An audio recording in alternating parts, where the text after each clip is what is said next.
Hello, Florida Luxury Realty Associate.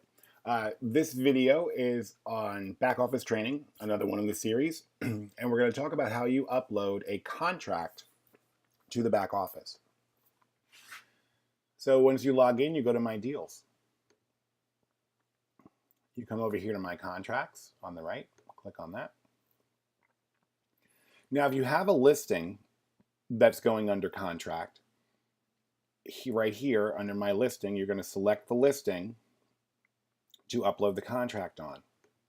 If it's not your listing and you just have an MLS number of the property that your buyer is buying, you can put the MLS number in here. If your buyer's in your database, you can use this select drop-down menu here. Or if the buyer is in your database, instead of putting your listing here, you can select the lead source right there. Okay. So we're going to use our listing. And then we click Go. There are some required fields that you're going to have to fill out. Everything with a red is required. Okay. Our seller is Dan McGraw. Your buyer, now if you've got the buyer side, you're going to have to obviously look at the MLS or the tax roll to get that information. The last person in this file was Dan McGraw, and that's what he used. So now we have a buyer here. So I am going to buy Dan McGraw's house. You can add the phone number and all that great stuff if they have a spouse or a partner. Add that as well. As much information as you can put in. So the first thing in red after you put names, phone numbers, and emails is this transaction the purchase or sale of your own primary property? Yes or no? We're going to say no. The street number already filled in because we either used our listing or the MLS number. If you use your person's name from the database, it's not going to autofill this information. So try to always put the MLS number or select your listing from the drop-down menu. It'll make it a little bit easier for you. The property type is residential. The system already knows that. We're going to say there is not an HOA. It is not a short sale. The seller is not paying any closing costs. The buyer is not using FHA. And there is no CDD fee. Just to make it a little quicker on the video. Anytime you answer yes to any of these things, the system's going to ask you for the addendum or disclosure that coincides with that topic. So if you said yes to an HOA community association, excuse me, when you get to the uploading of the paperwork itself, it's going to want the HOA addendum. Okay? Now, title information right here, you get to select a title company. We have provided a drop-down menu with many of the local title companies. Okay? So we're going to say that we're doing Crown Title. Okay? If it's not on the drop-down menu, you can click here and put the title company information in. The name of the company, the contact name, the contact email, and the contact phone. This is important because this is where your commission disbursement authorization is going to be emailed. So you're going to want to make sure you have the right information in here. Is the person using Land Home Financial Services? Yes or no? Okay, if you select yes, Lori Johnson at Land Home Financial Services will be notified of the file being uploaded. She will also have access to your executed contract and the disclosures and the addendums. Even if you do that and Lori has access through the back office, I still suggest as a professional that you email them to her as well. For the purposes of this, we're going to say no. I don't want Lori getting a notification on a fake transaction. So the property sale price is, $300,000. You're going to get a 3% commission. So you put the amount in, and then the percentage. The MLS fee. This is a little confusing sometimes for people. So if the MLS states that you're getting 3% commission, and that's all it says, you're going to put a 0 there. Okay? If the MLS says 3% minus $250, minus $295, minus $900, whatever it's going to be, you put minus $250 there. Okay? It'll say 3% minus a number. If it doesn't say that, you're the listing agent and you're collecting a fee, which means it's your listing. It says 3% minus $250. and we're collecting the 250, you just type in the 250. So 0 for none, negative 250 for paying, you're paying the 250, or just 250 because you're collecting it as the listing agent. We're going to say no fee on that.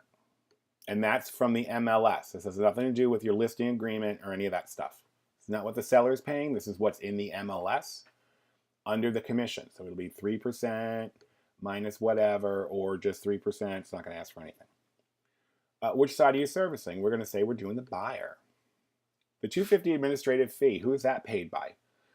We're going to say the buyer. Okay. Now, if you're not charging your buyer that $250 fee, it would go to the agent. If you're representing the seller and they're paying the fee, it goes to the seller. If you've got both parties, buyer and seller, it could be buyer and seller. Maybe it's buyer and agent. Okay. You might have the buyer on your own listing. The buyer's going to pay the $250 fee, but the seller negotiated it out, so you're going to pay the seller's fee. There's different scenarios there. We're going to say buyer. Now, just like there's different scenarios over here, the amount paid is different as well. So you can put different amounts in. So let's say I have a buyer and a seller, and the buyer is going to pay the $250 fee. But my seller was like, hey, dude, I'm already paying you 7%. I am not paying this $250 fee. I have to pay it because that's part of my independent contractor agreement with Florida Luxury Realty. So I put the $250 in there. Okay? Or maybe the seller agreed to pay it. So then you put it to the seller.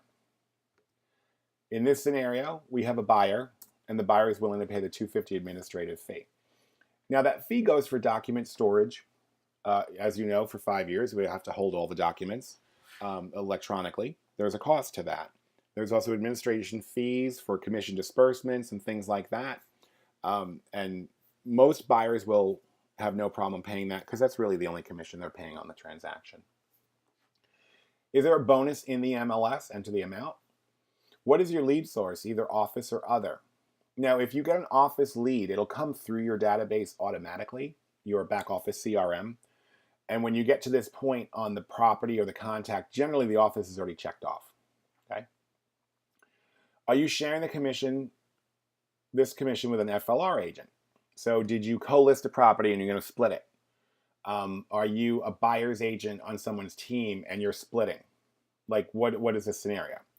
So if you're splitting with someone else, you can select the other agent's name from our drop-down menu of all of our agents.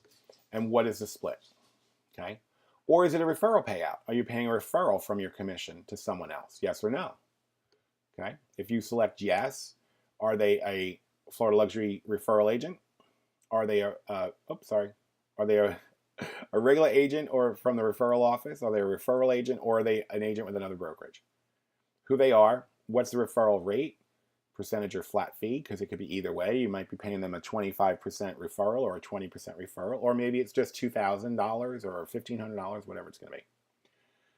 The other agent in the transaction, if you have both sides, you check this box. Okay? If you don't, and you're just doing the buyer, well, I'm going to leave Frank in there because it's already filled in. You type in the other agent's information, okay, their company stuff, and then their email.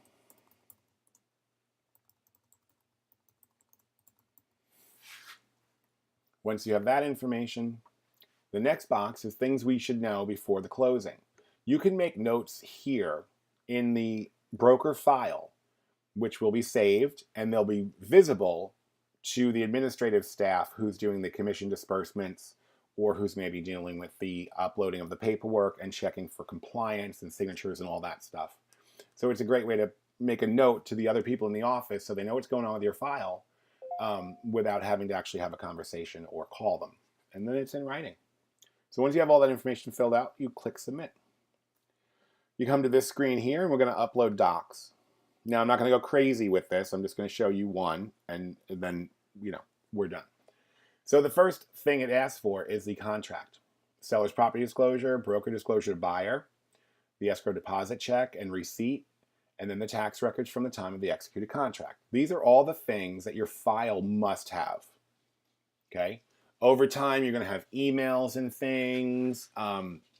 If you can convert your emails or print them and then scan them, you can upload them down here as an additional thing.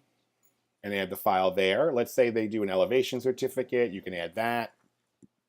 Whatever needs to be done, any paperwork for the file, for the broker, needs to be in this system, and you can upload additional things, okay?